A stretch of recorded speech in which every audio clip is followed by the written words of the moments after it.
उत्तर प्रदेश में इस मुश्किल वक्त में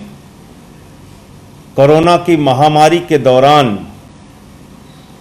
पंचायत के चुनाव हुए और उस पंचायत के चुनाव में उत्तर प्रदेश की जनता ने जो चुनाव परिणाम दिया है वो एक स्पष्ट संकेत है कि आदित्यनाथ जी की सरकार से, भारतीय जनता पार्टी की सरकार से लोगों में घोर निराशा है और लोगों ने भारतीय जनता पार्टी को पंचायत चुनाव में पूरी तरीके से नकार दिया है। पंचायत चुनाव के जो परिणाम आए हैं उसने यह भी साबित किया है कि इस कोरोना की महामारी के दौरान उत्तर प्रदेश की आदित्यनाथ की सरकार शमशानों को ढांकने में लगी रही, ऑक्सीजन बेड का इंतजाम नहीं किया, जांच का इंतजाम नहीं किया और शव जलाने के लिए भी लोगों को लंबी लंबी कतारें लगानी पड़ी। ऐसी मुश्किल घड़ी उत्तर प्रदेश के लोगों ने शायद कभी नहीं देखी होगी जो इस दौरान उनको देखनी पड़ी। इस चुनाव परिणाम में यह वक्त कोई जुलूस निकालने का नहीं है, जश्न मनाने का नहीं है, उत्सव मनाने का नहीं है। आम आदमी पार्टी के 83 जिला पंचायत के सदस्य जीते हैं, 83 जिला पंचायत के सदस्य इस चुनाव में जीते हैं। लगभग 300 के करीब प्रधान जीते हैं, 232 के करीब बीडीसी जीते हैं और पूरे उत्तर प्रदेश के इस चुनाव में 40 लाख मतदाताओं ने, लगभग 40 लाख मतदाताओं ने आम आदमी पार्टी को वोट दिया है। आम आदमी पार्टी के प्रति अपना विश्वास और भरोसा जताया है। मैं उत्तर प्रदेश की जनता के प्रति हृदय से आभारी हूं, उनको नमन करता हूं। उत्तर प्रदेश की जनता ने यह स्पष्ट किया है कि अब शमशान की राजनीति नहीं चाहिए, शमशान नहीं चाहिए, उत्तर प्रदेश में अस्पताल चाहिए, स्कूल चाहिए, मुफ्त बिजली चाहिए। दिल्ली का जो केजरीवाल मॉडल है, अरविंद केजरीवाल जी का जो मॉडल है दिल्ली का, जो सपना हमने यहां बुना और पूरा किया, मुफ्त बिजली का, मुफ्त पानी का, मुफ्त अस्पताल का, मुफ्त स्कूल का, चिकित्सा, शिक्षा, बिजली, पानी के बुनियादी मुद्दों पे जिस तरह से अनुकरणीय काम दिल्ली के मुख्यमंत्री केजरीवाल जी ने दिल्ली के अंदर किया है, उस पर उत्तर प्रदेश की जनता ने इस पंचायत चुनाव में मुहर लगाई। हम अपने पार्टी की ओर से, पार्टी के मुखिया अरविंद केजरीवाल जी की ओर से उत्तर प्रदेश की जनता का आभार व्यक्त करते हैं और इसके साथ साथ जो भी हमारे जीते हुए प्रत्याशी हैं, वो चाहे जिला पंचायत के हों, प्रधान के हों, बीडीसी के हों, इस महामारी के दौरान, इस आपदा के दौरान आप अपने आप को सुरक्षित रखते हुए जितनी मदद उत्तर प्रदेश के लोगों की कर सकते हैं वो मदद कीजिए। उत्तर प्रदेश में हम लोग जल्द ही लखनऊ के अंदर और कुछ बाकी जिलों में ऑटो एम्बुलेंस की सेवा भी शुरू करने जा रहे हैं कोरोना इस महामारी के दौरान, क्योंकि आज ये देखने को मिल रहा है कि अस्पतालों में पहुंचने में भी लोगों को कठिनाइयों का सामना करना पड़ता है, घंटों घंटों इंतजार करना पड़ता है। उत्तर प्रदेश के इस कोरोना महामारी के दौरान ऐसी ऐसी तस्वीरें सामने आई जो आपके दिल को दहला देने वाली।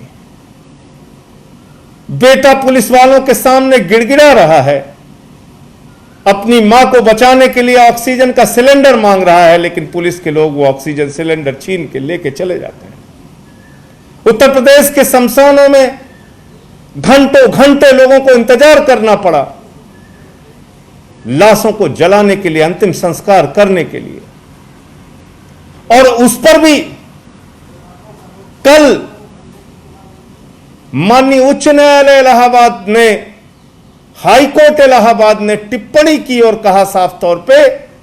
कि ऑक्सीजन की कमी के बगैर जो मौतें उत्तर प्रदेश में हुई हैं वो किसी नरसंहार से कम नहीं, किसी जेनोसाइड से कम नहीं है। लेकिन अफसोस होता है कि हमारे प्रदेश के मुखिया, प्रदेश के मुख्यमंत्री आदरणीय आदित्यनाथ जी, उनको कहीं कुछ नहीं दिख रहा है। उनको चारों तरफ हरियाली दिख रही है। उन्होंने बयान दिया, बेशर्मी भरा बयान, और कहा कि उत्तर प्रदेश में ना के बराबर केसेस हैं, ऑक्सीजन की कमी नहीं है, बेड की कमी नहीं है, किसी चीज की कमी नहीं। प्रधानमंत्री जी के साथ मीटिंग करते हैं तो उसमें उत्तर प्रदेश की जनता के लिए ऑक्सीजन नहीं मांगते, उत्तर प्रदेश की जनता के लिए सुविधाएं नहीं मांगते, खुद कोई सुविधाएं दे नहीं पाते। लेकिन अगर बिक्की अग्रहरी जैसा व्यक्ति अपनी पत्नी का गहना बेचकर लोगों को ऑक्सीजन मुहैया कराता है तो उस पर मुकदमा लिखने का काम जरूर करते हैं। अगर रायबरेली के पत्रकार सच खबर दिखाते हैं ऑक्सीजन की कमी पे तो उन पर मुकदमा जरूर लिखते हैं। अगर लखनऊ के प्राइवेट हॉस्पिटल के लोग ऑक्सीजन की कमी पर गुहार लगाते हैं तो उन पर मुकदमा जरूर लिखते हैं। आदित्यनाथ जी, सत्ता का इतना अहंकार अच्छा नहीं है। सरकारें तो आती जाती रहती हैं, लेकिन जनता के प्रति आपका ये आपराधिक आचरण, ये न सिर्फ निंदनीय है, बल्कि मैं ये कहूंगा कि ये हिटलर शाही से कम नहीं है कि इस बुरे वक्त में भी आप लोगों की मदद करने के बजाय, उनको ऑक्सीजन देने के बजाय उनको मुकदमा दे रहे हैं, उनको लाठियां दे रहे हैं, उनको एफआईआर दे रहे हैं। ये अपने आप में बहुत ही शर्मनाक और तकलीफदेह बात है। सुप्रीम कोर्ट ने कहा है, सुप्रीम कोर्ट की अदालत ने कहा साफ तौर पर कि अगर उत्तर प्रदेश में किसी के ऊपर ऑक्सीजन की कमी बताने पर मुकदमा लिखा गया तो इसको कंटेम्प्ट ऑफ कोर्ट मान के मुकदमा लिखने वाले पर कार्रवाई करेंगे। मैं माननीय सर्वोच्च न्यायालय से मांग करता हूं, अपील करता हूं कि आप उत्तर प्रदेश में जो मामले हुए हैं मुकदमे लिखने के, इसको संज्ञान में लें और उन अधिकारियों पर कार्रवाई करें। जहां तक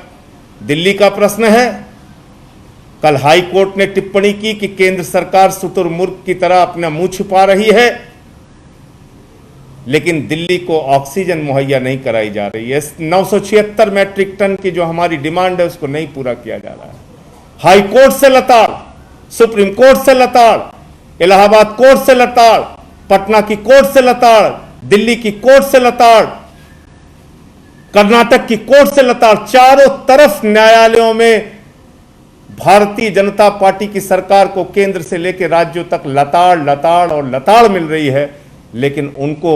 कहीं से भी उनकी आंखें खोलने का काम नहीं कर रहे हैं। कुंभकर्ण की मुद्रा में आ चुकी है केंद्र सरकार, धृतराष्ट्र की मुद्रा में आ चुकी है केंद्र सरकार, और लोगों की मदद इस मुश्किल वक्त में नहीं कर रही है। तो मैं फिर से एक बार उत्तर प्रदेश के अपने कार्यकर्ताओं को, जिन्होंने पिछले कुछ महीनों में मुकदमे भी झेले, लाठियां भी खाई, जेल भी गए, लेकिन जनता की सेवा के लिए आगे रहे, पंचायत चुनाव में जनता का समर्थन भी मिला खूब जमकर, और अब हमारी जिम्मेदारी है कि जितने भी जीते हुए लोग हैं, हारे हुए लोग हैं, वो सब लोगों की सेवा में जुट जाएं। 83 जिला पंचायत के सदस्य, 300 के लगभग प्रधान, 232 बीडीसी और बहुत सारे स्थानों पर दूसरे, तीसरे, चौथे नंबर पर रहने वाले प्रत्याशियों को जो पूरे उत्तर प्रदेश में मत मिला है, वो लगभग 40 लाख के आसपास मतदाताओं ने आम आदमी पार्टी पर अपना विश्वास जताया है। आप लोग उनके विश्वास पर पूरी तरीके से खरे उतरिए और इस आपदा की घड़ी में उनकी सेवा कीजिए, उनकी मदद कीजिए। नेशनल दस्तक की आपसे गुजारिश है कि अगर इसको बचाना चाहते हैं तो नेशनल दस्तक को सब्सक्राइब करने के लिए रेड कलर के सब्सक्राइब बटन को दबाएं, फिर बेल आइकन की घंटी दबाएं। नेशनल दस्तक को बचाने के लिए बहुत जरूरी है कि हर खबर को शेयर करें, लाइक करें, कमेंट जरूर करें।